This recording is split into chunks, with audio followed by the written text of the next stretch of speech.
امام شافعی فرماتے اگر کسی کی دعائیں قبول نہ ہوتی ہو معروف کرخی کی قبر پہ چلے جاؤ، جا کے دعا مانگو، اگر دعا قبول نہ ہو تو میرا دامن آ کے پکڑ لینا۔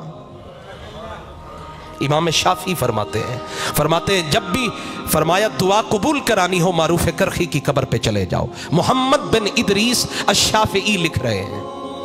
امام احمد بن حنبل کے استاد لکھ رہے ہیں، لیکن حضرت معروف کرخی ایک لقمہ خود کھاتے، ایک کتے کو کھلاتے۔ تو ماموں نے کہا معروف کرخی تمہیں حیا نہیں آتی، کتے کو روٹی کھلاتے ہو؟ فرمایا حیا کی وجہ سے تو کھلا رہا ہوں، حیا کی ہی وجہ سے تو کھلا رہا ہوں۔ اور کاش کہ وہی معروف کرخی والا حیا ہم میں بھی آ جائے، وہی معروف کرخی والا حیا ہم میں بھی آ جائے۔ فرمایا علمہ البیان، اس کی ایک تفسیر اور بھی ہے، علم کل قوم لسانہم الذی یتکلمون بہ،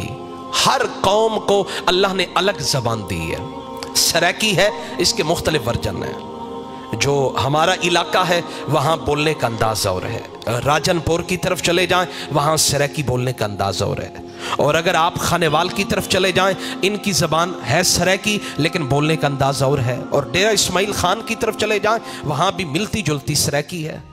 عربی ہے، اس کے اندر بھی بولنے کے مختلف انداز ہیں۔ میرا رب تیرا کرم کتنا ہے، علمہ البیان، تو نے پیدا کیا اور پیدا کرنے کے بعد پھر میری زبان کو بولنے سے آشنا فرمایا، میں سنتا گیا، سیکھتا گیا، سیکھتا گیا، سیکھتا گیا، اور حتیٰ کہ وہ مقام آیا کہ اب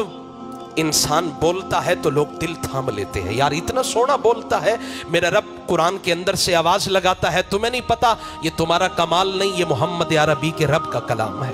یہ اس کا کمال ہے کہ اس نے بولنے کی طاقت عطا کی ہے۔ ہر قوم کی الگ بولی ہے، ہر قوم کی الگ زبان ہے، لینگویج ہے، یہ کرم نہیں تو اور کیا ہے۔ علمہ البیان، ختم کرتا ہوں اختتام کی طرف، الشمس والقمر بحسبان،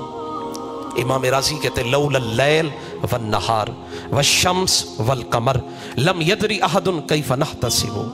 فرما اگر یہ رات نہ ہوتی، اگر یہ رات نہ ہوتی، دن نہ ہوتا، یہ سورج نہ ہوتا، یہ چاند نہ ہوتا،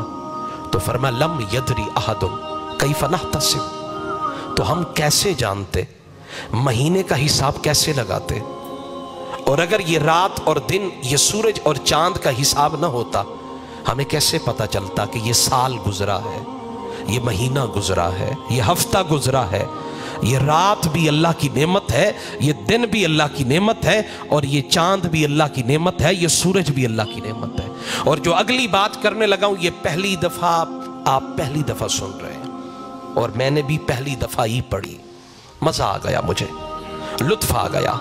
اگر یہاں مسجد نور کے آگے پیشانی پر لکھا ہو یا